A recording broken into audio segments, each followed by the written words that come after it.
हरे कृष्णा, राधे राधे। श्रीमद् भागवत महापुराण की जय। सुखदेव महाराज की जय।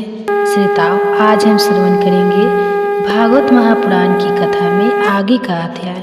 इस समय परम पवित्र पौष मास चल रहा है और वर्ष 2024 का भी अंतिम समय आ रहा है। ऐसे में परम भगवान श्री हरि की अधिक से अधिक भक्ति, उनकी कथाओं का श्रवण कीर्तन और नाम जप द्वारा हम इस विशेष पौष मास को और अधिक पवित्र और सफल बना सकते हैं। और इसी प्रयास के एक भाग रूप इस समय हम श्रवण कर रहे हैं पौष मास में भागवत महापुराण की कथा। इस विशेष कथा श्रृंखला आज की इस पौष मास विशेष कथा में आप सबका स्वागत है। तो चलिए आरंभ करते हैं आज की कथा। सुखला की सखियों ने पूछा, हे महाभागे, यह रानी सुदेवा कौन थी? उनका आचार विचार कैसा था? तब सुखला ने कहा, हे सखियों, यह बहुत समय पहले की बात है। अयोध्यापुरी में मनुपुर राम महाराज इवाक का राज्य था।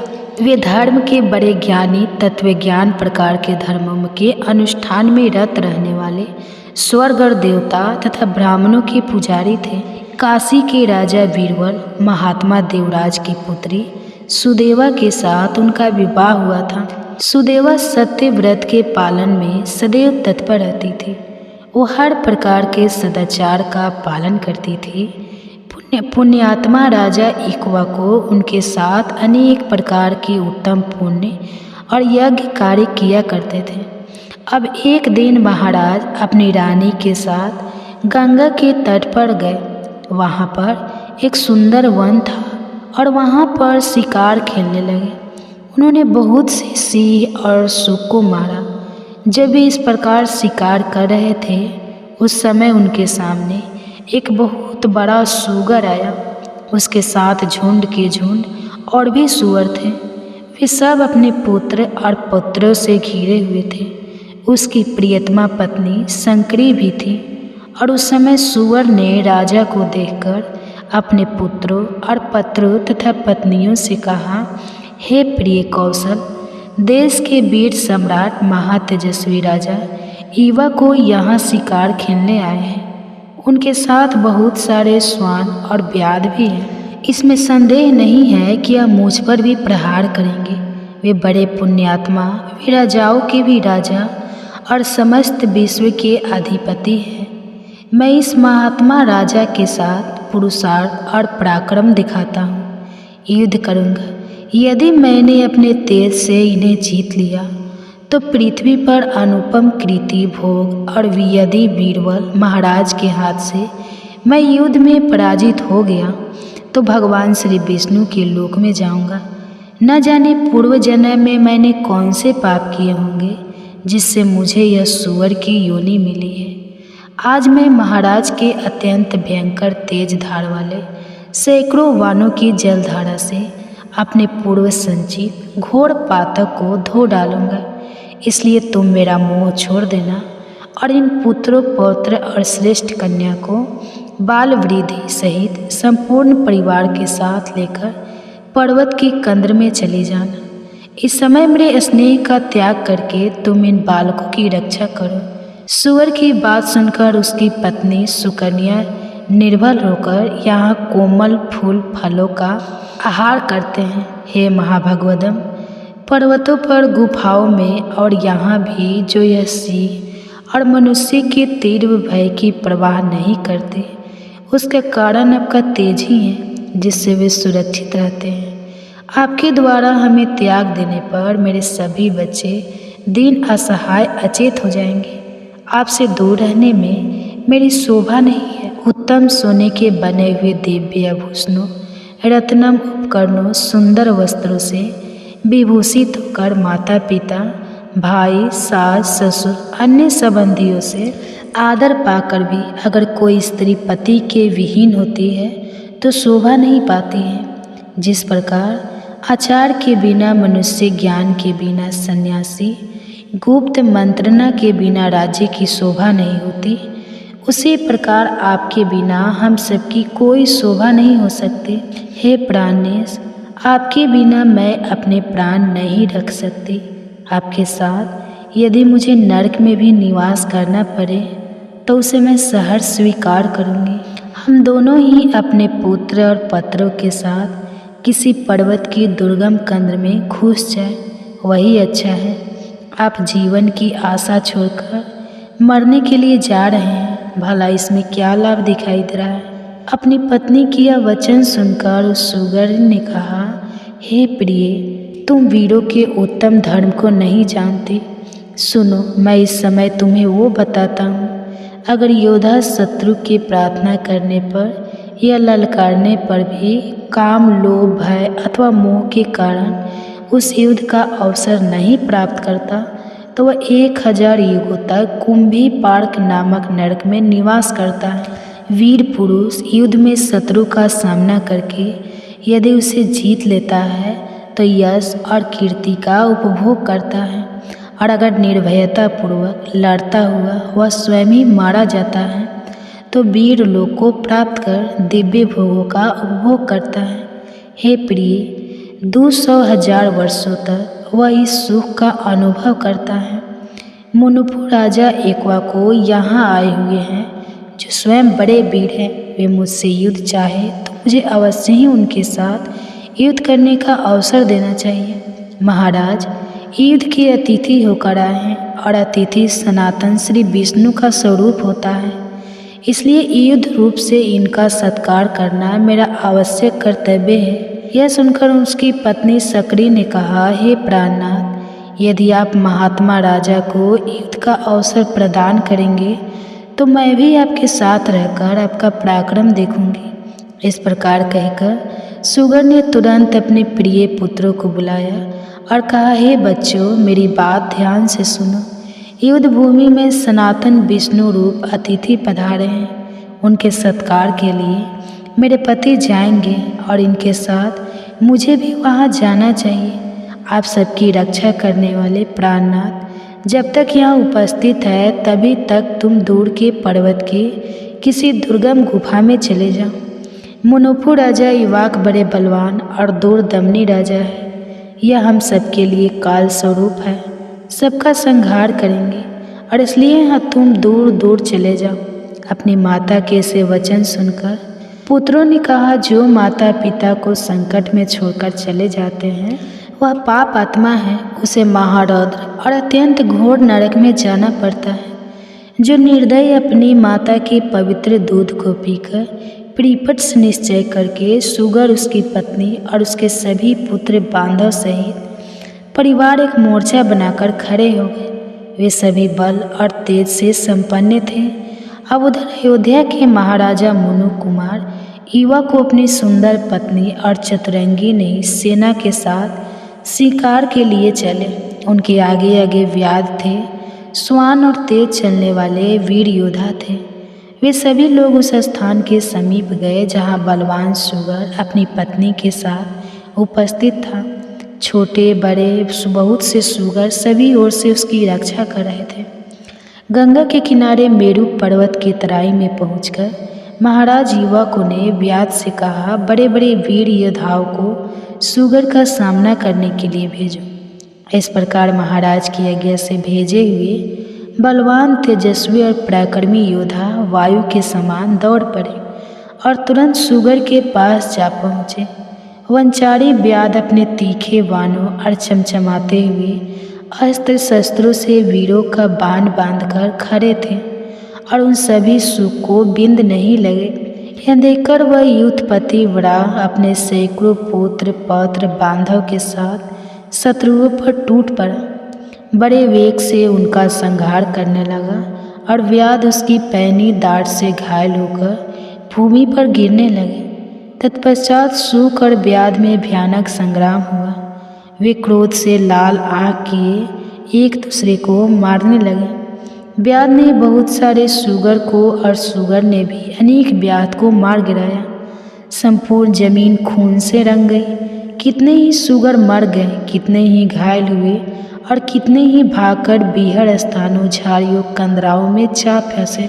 ऐसी कुछ दशा व्याध की भी थी। जितने ही मर गए, कितने ही सुगरों की पानी दाढ़ होके घात से कट गए और कितने ही टुकड़े टुकड़े होकर प्राण त्याग कर स्वर्ग लोक चले गए। अपहरण संग्राम में मात्र और बलशाली सुगर, उसकी पत्नी और 5-7 पुत्र पत्रों के साथ युद्ध की इच्छा से मैदान में डटा हुआ था। और उस समय सकरी ने कहा, हे नाथ, मुझे और इन बालकों के साथ लेकर अब यहाँ से चल पड़ो। तब सुगर ने कहा, महाभागे, 2 सिंहों के बीच में सुगर पानी पी सकता है, लेकिन 2 सूअरों के बीच में सिंह नहीं पी सकता। सुअर जाति में ऐसा उत्तम बल देखा जाता है, अगर मैं संग्राम में पीठ दिखाकर चला जाऊँ तो उस बल का नाश कर दूंगा, मेरी जाति की प्रसिद्धि नष्ट हो जाएगी। मुझे परम कल्याण दया धर्म का ज्ञान है। जो भी योद्धा तीखे शास्त्रों का व्यू देखकर प्रसन्न होता है, रण सिंधु में गोता लगाकर तीर्थ के पार पहुँचता है, वह अपनी आगे की 100 पीढ़ियों का उद्धार कर देता है और अंत में विष्णु धाम को जाता है। जो अस्त्र शास्त्रों से सुसज्जित योद्धाओं को सामने आते देख प्रसन्नतापूर्वक आगे बढ़ता है, उसके पुण्य फल का तुम वर्णन सुनो। ऐसे महाभागे योद्धा को पग पग पर गंगा स्नान का महान फल प्राप्त होता है। जो काम या लोभ व सीध से भागकर घर को चला जाता है, वह अपनी माता के दोष को प्रकाशित करता है। मैं इस वीर धर्म को जानता हूँ, इसलिए युद्ध छोड़कर भाग कैसे सकता हूँ। तुम बच्चों को लेकर यहाँ से चले जाओ और सुखपूर्वक जीवन व्यतीत करो। पति की बात सुनकर उस सकरी ने कहा, हे प्रिय, मैं आपके स्नेह बंधन से बंधी हूँ। आपने प्रेम, आदर, हास, परिहास और रति क्रिया आदि के द्वारा मेरे मन को बांध लिया है, अतः मैं पुत्रों के साथ आपके सामने ही प्राण त्याग करूँगी। इसी प्रकार बातचीत करके एक दूसरे का हित चाहने वाले दोनों पति पत्नी ने युद्ध करने का ही निश्चय किया और उसके बाद एक और भयंकर युद्ध आरंभ हुआ। और इस युद्ध में क्या हुआ यह हम जानेंगे हमारे इसी पौष मास श्रृंखला की भागवत महापुराण की कथा की श्रृंखला अगली कड़ी में। नैमिषारण्य में एकत्रित ऋषियों ने पूछा, हे सूत जी, गंधर्व श्रेष्ठ सुशंख ने जब सुनीता को श्राप दिया था तब वो श्राप उसके ऊपर किस प्रकार लागू हुआ, उसके बाद सुनीता ने क्या किया और उसे कैसा पुत्र प्राप्त हुआ, कृपया इस विषय में बताएं। तब सूत को स्वामी ने कहा, हे ब्राह्मणों, हम पहले बता चुके हैं कि सुशंख के श्राप देने पर सुनीता दुख से पीड़ित हो गई, अपने पिता के निवास स्थान पर वापस आई। वहाँ उसने पिता से अपनी संपूर्ण वृत्तांत को कह सुनाया और तब मृत्यु ने भी अपनी पुत्री सुनीता से कहा, हे पुत्री, तूने बड़ा भारी अपराध और पाप किया है। तेरा यह कार्य धर्म और तेज का नाश करने वाला है। काम क्रोध से रहित शांत धर्म वत्सल ऐसे तपस्वी को जो तूने पीड़ा पहुंचाई है, ऐसे लोगों को पापामा पुत्र ही प्राप्त होते हैं और उसे उस पाप का फल भोगना ही पड़ता है। तूने निर्दोष होने पर भी उन्हें मारा है, अतः तेरे द्वारा यह महान पाप हुआ है। पहले तूने ही अपराध किया है और फिर उन्होंने श्राप दिया है, इसलिए अब तू पुण्य कर्मों का आचरण कर, सदैव साधु पुरुषों के संग में रहकर जीवन व्यतीत कर, प्रतिदिन योग, ध्यान और दान के द्वारा काल यापन करती रह। हे बालिका, सत्संग एक महान पुण्यदायी और परम कल्याणकारी होता है।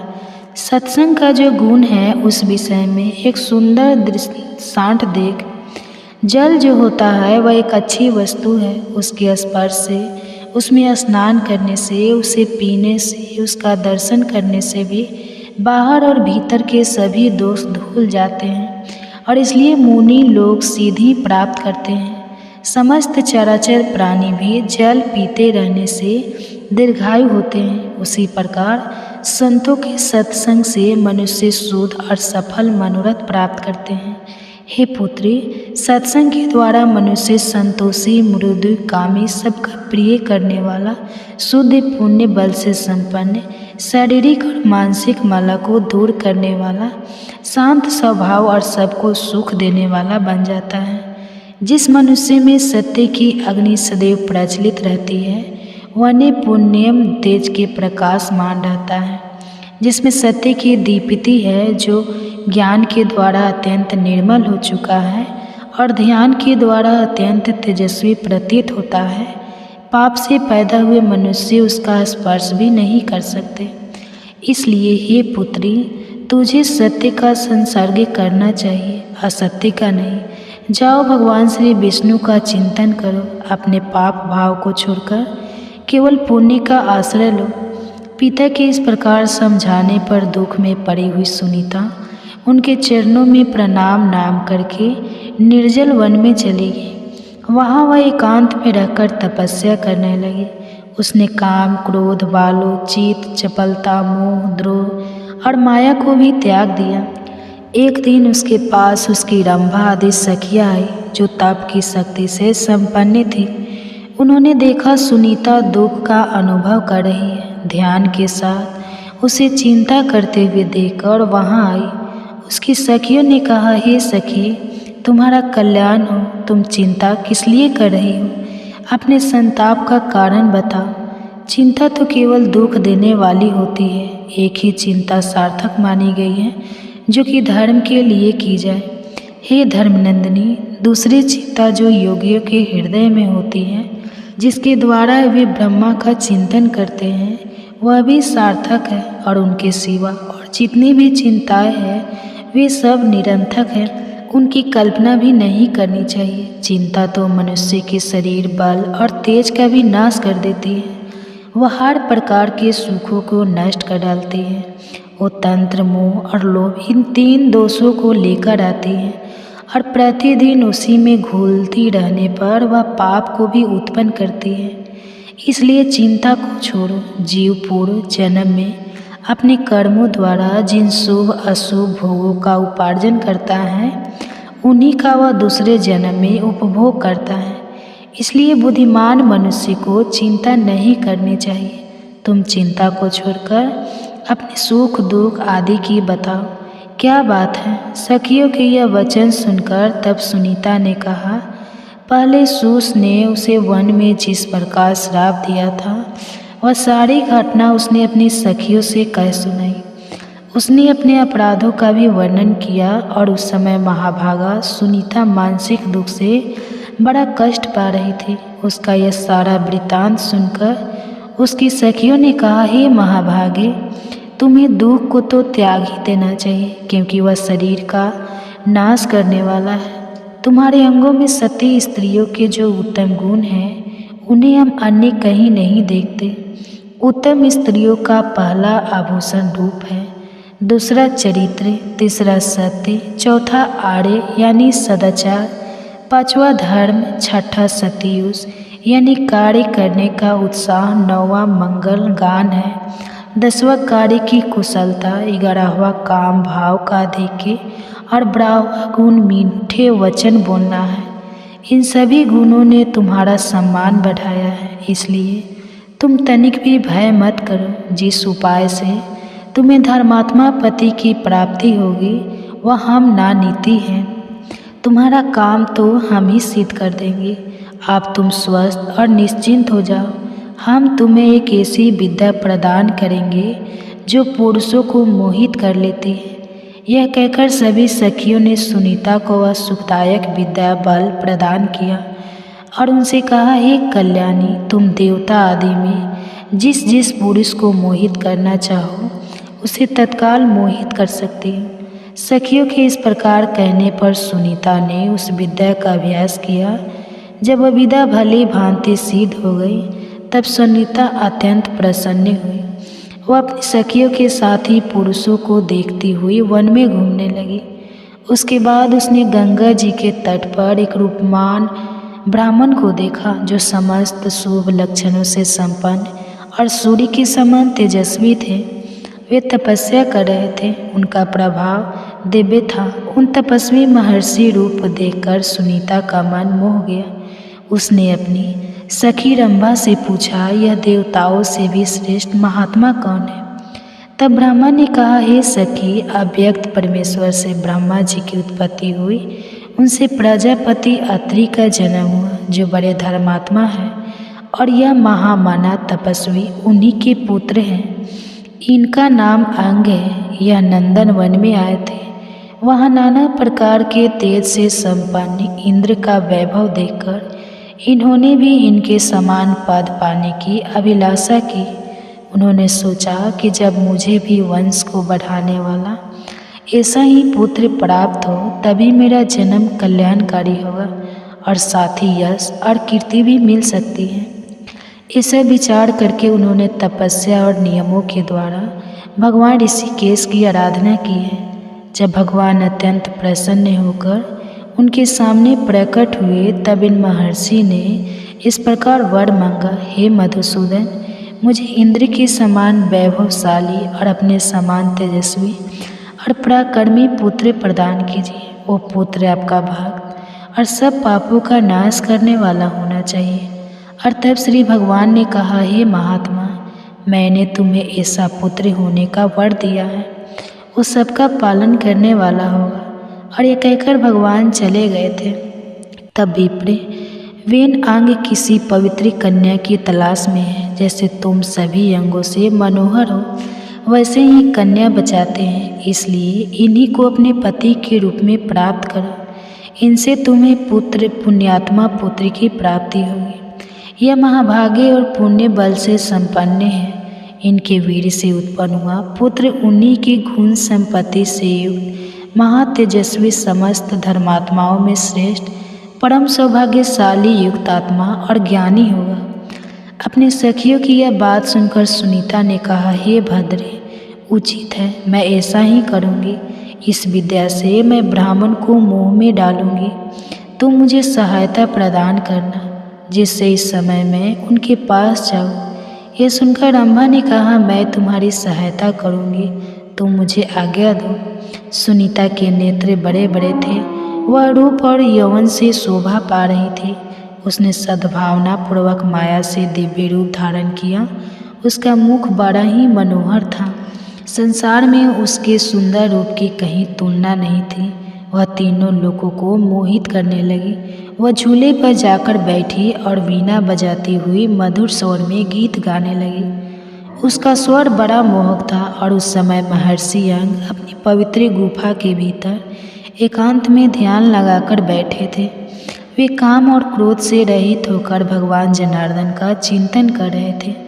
उत्तम ताल स्वर के साथ गाया हुआ वह मधुर और मनोहर गीत सुनकर अंग का चित्त ध्यान से विचलित हो गया।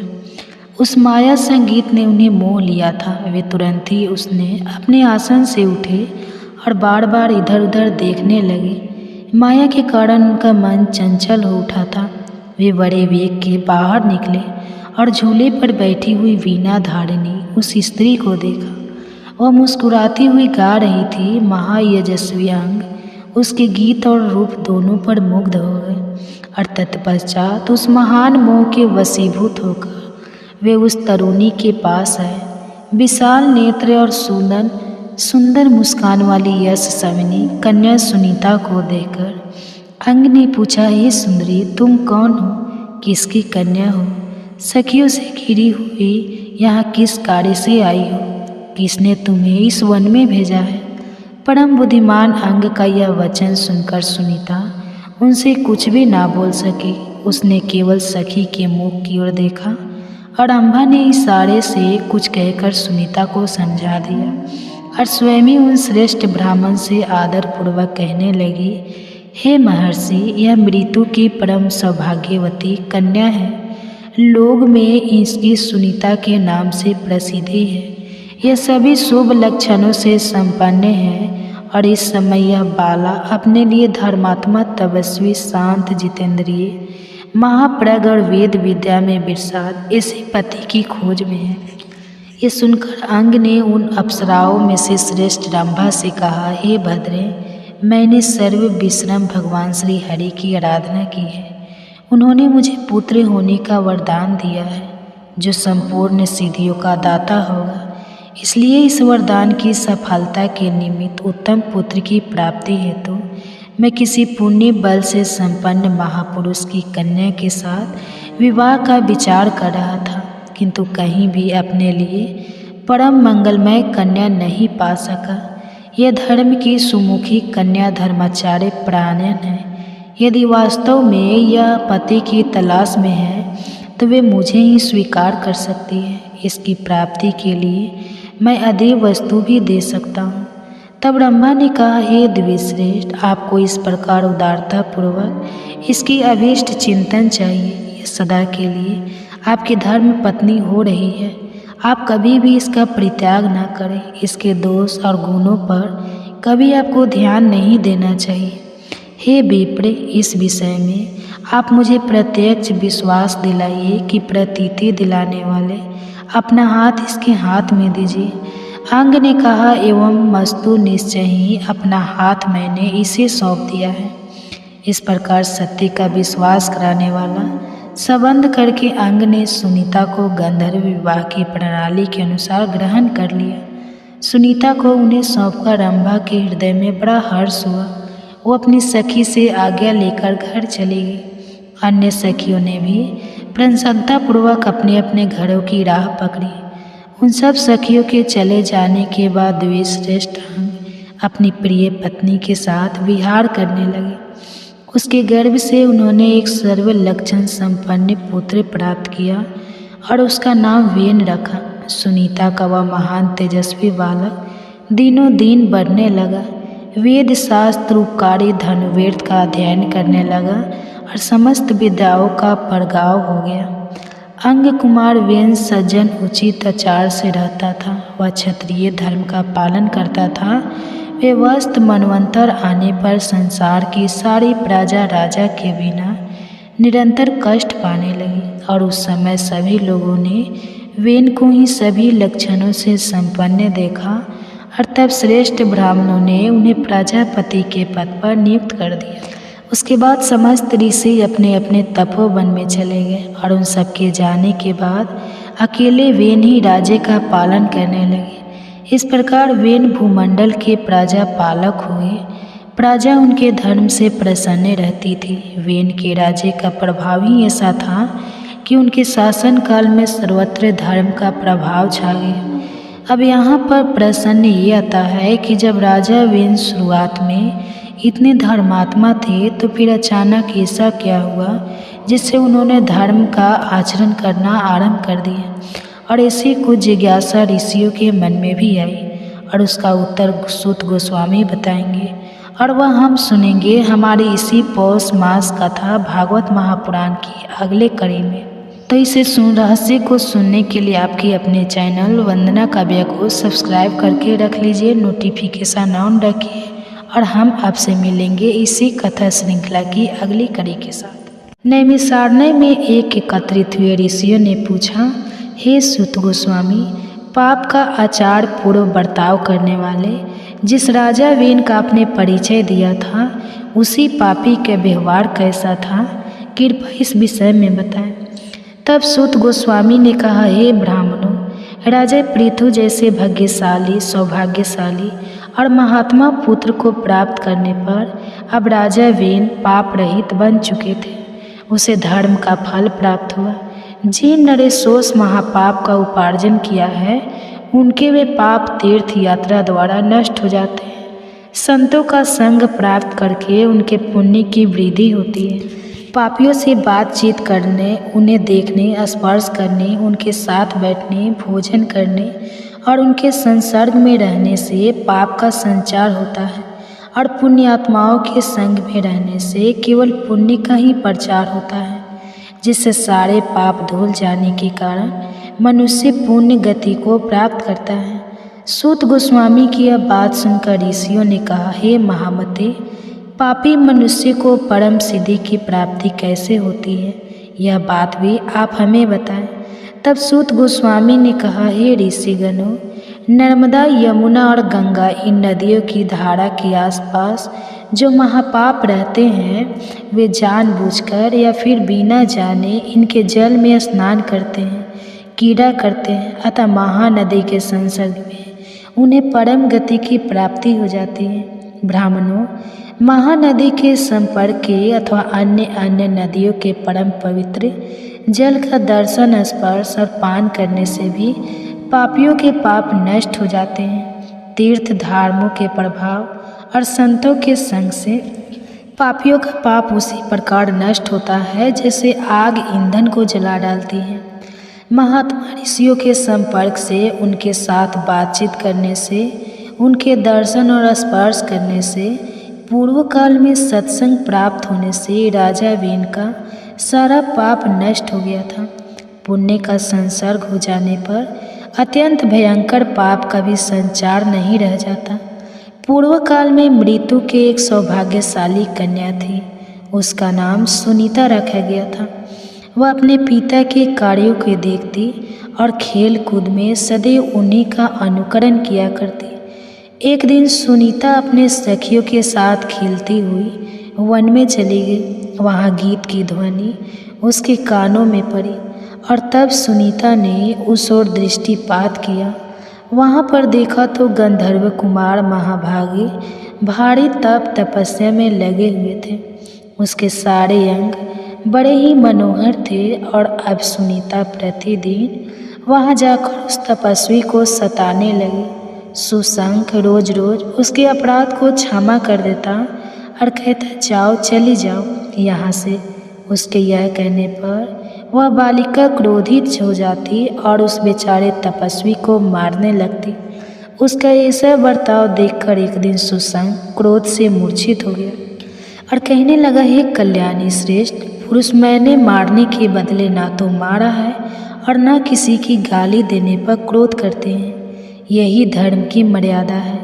पाप करने वाली सुनीता को इस प्रकार कहकर वह धर्मात्मा गंधर्व क्रोध से मुक्त हो गया और उसे अबला स्त्री जानकर बिना कुछ दंड दिए उसे छोड़ दिया और वापस आ गया। तब सुनीता ने वापस अपने पिता के पास आकर कहा, हे तात, मैंने वन में जाकर एक गंधर्व कुमार को पीटा है। वो काम और क्रोध से रहित होकर तपस्या कर रहा था। मेरे मारने पर उस धर्मात्मा ने कहा है कि मारने वाले को मारना और गाली देने वाले को गाली देना उचित नहीं है। पिताजी, बताइए तो जरा इसके इस कथन का क्या कारण है। सुनीता के इस प्रकार पूछने पर धर्मात्मा मृत्यु ने उसे कुछ भी नहीं कहा, उसके प्रश्न का उत्तर ही नहीं दिया। उसके बाद वह फिर से वन में चली गई। सुस्त तपस्या में लगा हुआ था। उस दृष्ट स्वभाव वाली सुनीता ने उस श्रेष्ठ तपस्वी के पास जाकर फिर से उसे कोड़ों से मारना शुरू कर दिया। अब वह महाते तेजस्वी गंधर्व अपने क्रोध को नहीं रोक पाया और उस सुंदरी बालिका को श्राप देते हुए कहा, हे सुंदरी, गृहस्थ धर्म में प्रवेश करने पर जब तुम्हारा अपने पति के साथ संपर्क होगा तब तुम्हारे गर्भ से देवताओं और ब्राह्मणों की निंदा करने वाला, पाप आचरण करने वाला, हर प्रकार के पापों से आसक्त और दुष्ट पुत्र उत्पन्न होगा जो तुम्हें प्रताड़ित करेगा। इस प्रकार सुनीता को श्राप देकर वह पुनः जाकर तपस्या में लग गया। हे महाभागवतम, कुमार के चले जाने पर सुनीता अपने घर आई। वहीं उसने अपने पिता से यह सारा वृत्तांत कह सुनाया। तब धर्मराज मृत्यु ने कहा, अरे उस निर्दोष तपस्वी को तुमने क्यों मारा है? हे भद्रे, तपस्या में लगे हुए पुरुष को मारना यह तुम्हारे द्वारा उचित कार्य नहीं हुआ। और ऐसा कहकर धर्मात्मा मृत्यु अत्यंत दुखी हो गए और इस कथा को आगे बढ़ाते हुए शीलसुत गोस्वामी ने कहा, यह एक समय की बात है। महर्षि अत्रि के पुत्र महातेजस्वी राजा नंदन वन में गए थे। वहाँ उन्होंने गंधर्व, किन्नरों और अप्सराओं के साथ देवताओं इंद्र का दर्शन किया। उनके वैभव, उनके भोग विलास और उनकी लीला को देखकर वह धर्मात्मा अंग सोचने लगे कि इस उपाय से मुझे इंद्र के समान पुत्र की प्राप्ति होगी। थोड़ी देर विचार करने के बाद राजा अत्यंत खीन हो गए। नंदन से जब वे घर लौटे तो अपने पिता अत्रि के चरणों में मस्तक झुकाकर कहने लगे, हे पिताश्री, आप ज्ञानवान में श्रेष्ठ और पुत्र पुत्र पर स्नेह रखने वाले हैं। मुझे इंद्र के समान वैभवशाली पुत्र कैसे मिलेगा? कृपा कोई उपाय बताइए। तब ऋषि अत्रि ने कहा, हे साधु श्रेष्ठ, भक्ति करने वाले श्रद्धापूर्वक ध्यान लगाने से भगवान श्री विष्णु संतुष्ट हो जाते हैं और जब वे संतुष्ट होते हैं तो वे सदा ही सब कुछ देते रहते हैं। भगवान श्री गोविंद सब वस्तुओं के दाता हैं। उनकी उत्पत्ति के कारण है सर्वज्ञ, सर्ववेता, सर्वेश्वर और परम पुरुष है।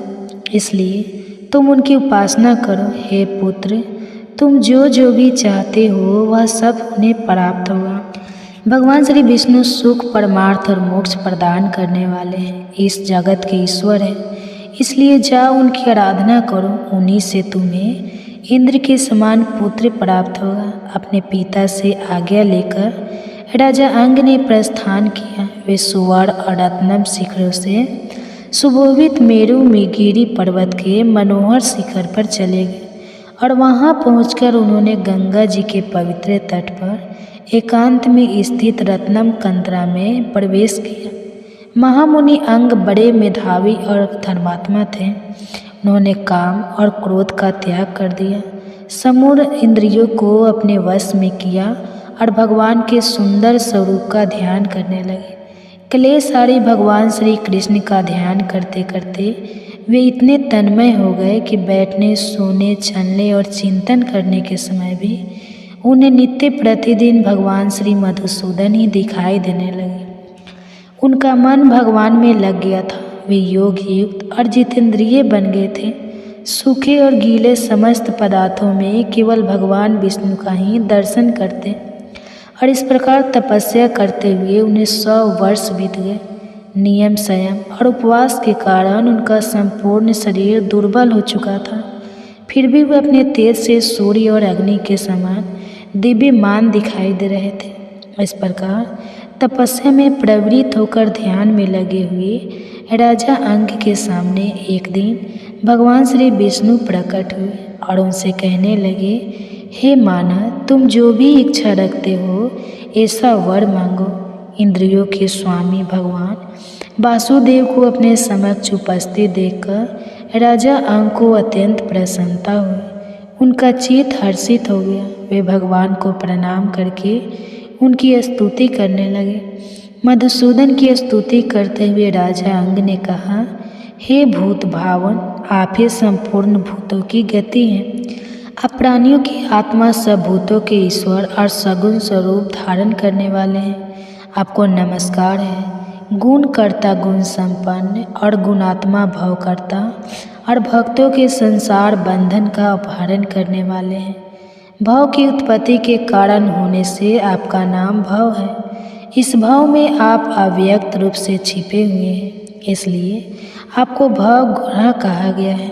आप रुद्र रूप से इस भव संसार का विनाश करते हैं, इससे आपका नाम भव विनाशी है। आपको प्रणाम है और कलशों का नाश करने वाला है।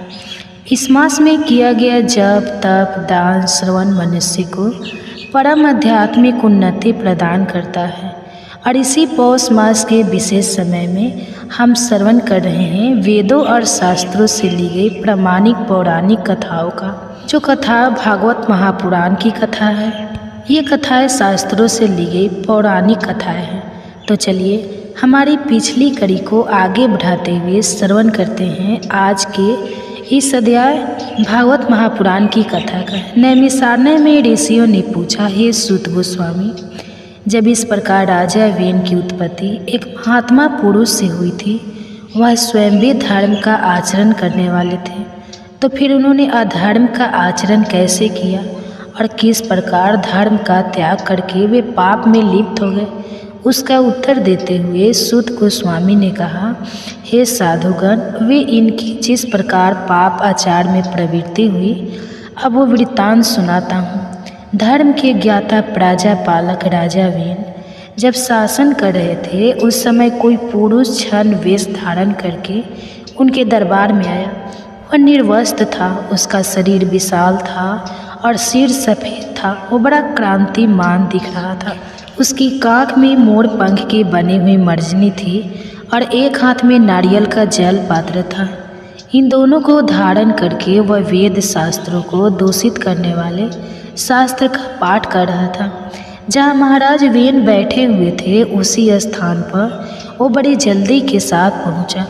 उसे वहाँ पर आया देखकर वेन ने पूछा, आप कौन हैं जो ऐसा अद्भुत रूप धारण किए यहाँ आए हैं? मेरे सामने आप सारी बातें सच सच बताइए। राजा वेन का यह वचन सुनकर उस पुरुष ने कहा, हे राजन, तुम इस धर्म प्रकार के पचड़े में पकड़कर जो राज्य चला रहे हो ना, वह सारा व्यर्थ है। तुम बहुत ही मूर्ख और अज्ञानी हो। मेरा परिचय जानना चाहते हो तो सुनो। मैं देवताओं का परम पूज्य हूँ। मैं ही ज्ञान, मैं ही सत्य, मैं ही सनातन ब्रह्मा हूँ। मोक्ष भी मैं ही हूँ। मैं ब्रह्मा जी के देह से उत्पन्न सत्य प्रतिज्ञ पुरुष हूँ। मुझे जिन स्वरूप जानो सत्य और धर्मी मेरा क्लेवर है। ज्ञान परायण योगी मेरे ही स्वरूप का ध्यान करते हैं। तब राजा वेन ने पूछा, आपका धर्म कैसा है? आपका शास्त्र क्या है? और आप किस प्रचार का पालन करते हैं? यह सब बताइए। तब उस जिन ने कहा, जहाँ मन, देवता, निर्ग्रंथ, गुरु और दया को ही परम धर्म बताया गया है, वही मोक्ष देखा जाता है और यही जैन दर्शन है। इसमें कोई संदेह नहीं है। अब मैं आपका आचार बता रहा हूँ। मेरे मत में यजन, याज, वेद अध्ययन नहीं है, संधि उपासना भी नहीं है। तपस्या, दान, सर्वदा और स्वाहा का भी मैं परित्याग करता हूँ। हव्य, कबों का तर्पण, अतिथियों का सत्कार, बलि, वैष्णदेव आदि कर्मों का भी विधान नहीं किया गया है। केवल अरहन का ध्यान ही उत्तम माना गया है। जैन मार्ग में प्रायः ऐसे धर्म का आचरण ही दृष्टि गोचर होता है। प्राणियों का यह शरीर पांचों तत्वों से बनता है और परिपट है, इसलिए श्राद्ध और यज्ञ यह सब क्रियाओं की कोई आवश्यकता नहीं। जैसे पानी में जल और जंतुओं का समागम होता है और जिस प्रकार बुलबुले पैदा होते हैं और विलीन हो जाते हैं, उसी प्रकार संसार में समस्त प्राणियों का आवागमन होता रहता है। अंत काल आने पर वायु रूप आत्मा शरीर छोड़कर चली जाती है और पंच तत्व पांचों भूतों में मिल जाते हैं। उसके बाद मोह से मुगंध मनुष्य परस्पर मिलकर मरे हुए जीव के लिए श्राद्ध आदि पारलौकिक कृत्य करते हैं। मोह वर्षव छाया तिथि को पियों का तर्पण करते हैं। भला मारा हुआ मनुष्य कहाँ रहता है? किस रूप में आकर वह श्राद्ध आदि का भोग करेगा? मिष्ट ना खाकर तो सिर्फ ब्राह्मण लोग तृप्त होते हैं। मृता कर्माट कर्म नहीं समझा जाना चाहिए। अगर अन्न का भोजन किया जाए तो उसी में उसके साथ करता है। यदि दान ही देना हो तो दया का दान देना चाहिए। दया परायण होकर प्रतिदिन जीवों की रक्षा करनी चाहिए। ऐसा करने वाला पुरुष चंडाल हो या क्षुद्र, वही ब्राह्मण कहा गया। दान का भी कोई फल वल नहीं है, इसलिए दान देने का भी कोई आवश्यकता नहीं है। जैसे श्राद्ध वैसा दान, दोनों का एक ही उद्देश्य है। मात्र भगवान जिनका बताया हुआ धर्मी भोग और मोक्ष प्रदान करने वाला है, मैं तुम्हारे सामने उसी का वर्णन करता हूँ। वो बहुत पुण्यदायक है। पहले शांत चित्त से सब पर दया करनी चाहिए, फिर हृदय से मन के शुद्ध भाव से चराचर स्वरूप एकमात्र जिनकी आराधना करनी चाहिए, उन्हीं को नमस्कार करना चाहिए। हे निपुण श्रेष्ठ, वेन माता पिता के चरणों में भी कभी मस्तक झुकाने की आवश्यकता नहीं है, फिर औरों की तो बात ही क्या करना। अब उस जिन की यह सारी बातें सुनकर राजा वेन ने पूछा, यह ब्राह्मण आश्चर्य गंगा आदि नदियों को पुण्य तीर्थ बताते हैं। इनका कहना है यह तीर्थ महान पुण्य प्रदान करने वाले हैं। इसमें कहाँ तक सत्य है, कृपया यह बताइए मुझे। तब उस जिन ने कहा, महाराज, आकाश से बादल एक ही समय जो पानी बरसाते हैं, वह पृथ्वी और पर्वत सभी स्थानों में गिरता है। वही बहकर नदियों में एकत्रित होता है और वहाँ से सर्वत्र जाता है। नदियाँ तो जल बहाने वाली ही हैं, उसमें तीर्थ कैसा, सरोवर और समुद्र सभी जल के आश्रय हैं। पृथ्वी को धारण करने वाले पर्वत भी केवल पत्थर की राशि है, उनमें भला तीर्थ नाम की कोई वस्तु नहीं है। अगर समुद्र आदि में स्नान करने से सीध मिलती है तो फिर तो मछलियों को सबसे पहले सीधी मिलनी चाहिए, लेकिन ऐसा तो देखा ही नहीं जाता। एकमात्र भगवान जिन्हीं सर्वम है, उनसे बढ़कर ना कोई धर्म है, ना तीर्थ संसार में जिन्हीं सर्वश्रेष्ठ है। इसलिए उन्हीं का ध्यान करो, उसी से तुम्हें नित्य सुख की प्राप्ति होगी। हाँ, इस प्रकार उस रहस्यमय पुरुष ने वेद, दान, पुण्य, यज्ञ समस्त धर्मों की निंदा करी और वेन कुमार राजा वेन को पाप के प्रभाव द्वारा बहुत कुछ समझाया। उसके इस प्रकार समझाने पर राजा वेन के हृदय में पाप भाव का उदय हो गया। वेन उसकी बातों से मोहित हो गया। उसने उसके चरणों में प्रणाम करके वैदिक धर्म और सत्य धर्म आदि की क्रियाओं को त्याग दिया।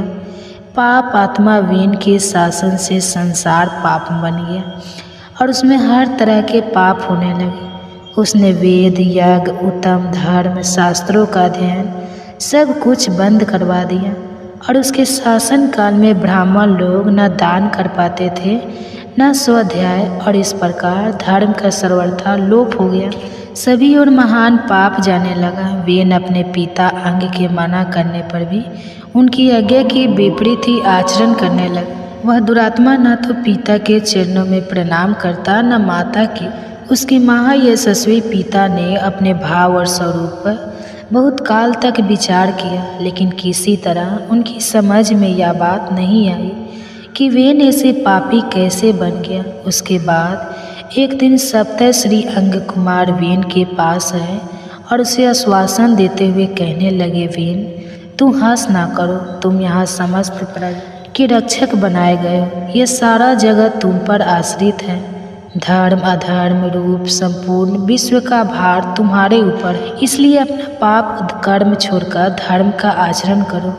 सप्तर्षियों द्वारा कहे जाने पर वेन इस प्रकार बोलने लगा, मैं ही परम धर्म हूँ, मैं ही सनातन देवता अहन हूँ, धाता रक्षक और सत्य भी मैं हूँ। मैं परम पुण्यम सनातन जैन धर्म हूँ। हे ब्राह्मणों, मुझे धर्म रूपी देवता का ही तुम लोग अपने कर्म द्वारा भजन करो।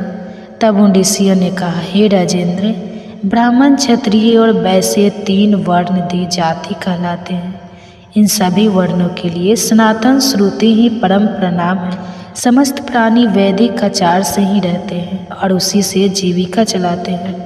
राजा के पुण्य से प्रजा सुखपूर्वक जीवन निर्वाह करती है और राजा के पाप से उसका नाश हो जाता है। इसलिए तुम सत्य का आचरण करो। यह जैन धर्म सतयुग, त्रेता और द्वापर का धर्म नहीं है। कलयुग का प्रवेश होने पर ही कुछ मनुष्य इसका आश्रय लेंगे। जैन धर्म ग्रहण करके सब मनुष्य पाप से मोहित हो जाएंगे। भगवान गोविंद सब पापों को हरने वाले हैं। वे ही कलयुग में पापों का संहार करेंगे। पापियों के एकत्रित होने पर मलेच्छ का नाश करने के लिए साक्षात भगवान श्री विष्णु कल के रूप में अवतीर्ण होंगे और इसमें कोई संदेह नहीं है। इसलिए हे वेन, तुम कलयुग के इस व्यवहार को त्याग दो और पुण्य का आश्रय लो। तब उस राजा वेन ने कहा, हे ब्राह्मणों, मैं ज्ञानियों में सबसे श्रेष्ठ हूँ। विश्व का ज्ञान मेरा ही ज्ञान है। जो मेरी आज्ञा के विपरीत बर्ताव करता है वह निश्चित ही दंड का अधिकारी बनेगा। अब इस पाप बुद्धि वाले राजा वेन को बहुत समझाया, लेकिन सप्तर्षियों की कोई भी बात उसने नहीं मानी और तब सप्तर्षि क्रोध हो गए। उनके श्राप के भय से वेन एक बाम्बी में घुस गया, लेकिन वे ब्राह्मर्षि उस क्रूर पापी को वहाँ से बलपूर्वक पकड़ लाए। क्रोध में आकर राजा के बाएं हाथ का मंथन करने लगे और उससे एक नीच जाति का मनुष्य उत्पन्न हुआ, जो कि बहुत ही छोटे कद का, काला और भयंकर था। वह निषादों और विशेषता मलेच्छों को धारण पोषण करने वाला राजा हुआ और तत्पश्चात ऋषियों ने दुरात्मा वेन को दाहिनी हाथ का मंथन किया और उसी से महात्मा राजा पृथु का जन्म हुआ, जिन्हें वसुंधरा का दोहन किया था। उन्हीं के पुण्य प्रसाद से राजा वेन धर्म और अर्थ का ज्ञाता हुआ। तो यह थी आज की हमारी भागवत महापुराण पौष मास की विशेष कथा। इस कथा में हमारे लिए एक विशेष शिक्षा छिपी हुई थी, और वह क्या थी वह हमें आप नीचे कमेंट बॉक्स में लिखकर बताइए। अगर आपने आज की कथा को ध्यान से सुना होगा तो अवश्य ही वह शिक्षा को आप आत्मसात कर पाएंगे। और इसी पौष मास कथा भागवत महापुराण की आगे की श्रृंखला की आगे की कड़ी को सुनने के लिए आपके अपने चैनल को सब्सक्राइब कर लीजिए, बेल आइकन दबाकर नोटिफिकेशन ऑन रखिए। और हम आपसे मिलेंगे बहुत जल्दी इसी कथा श्रृंखला की अगली कड़ी के साथ। तब तक सुनिए एक और कथा।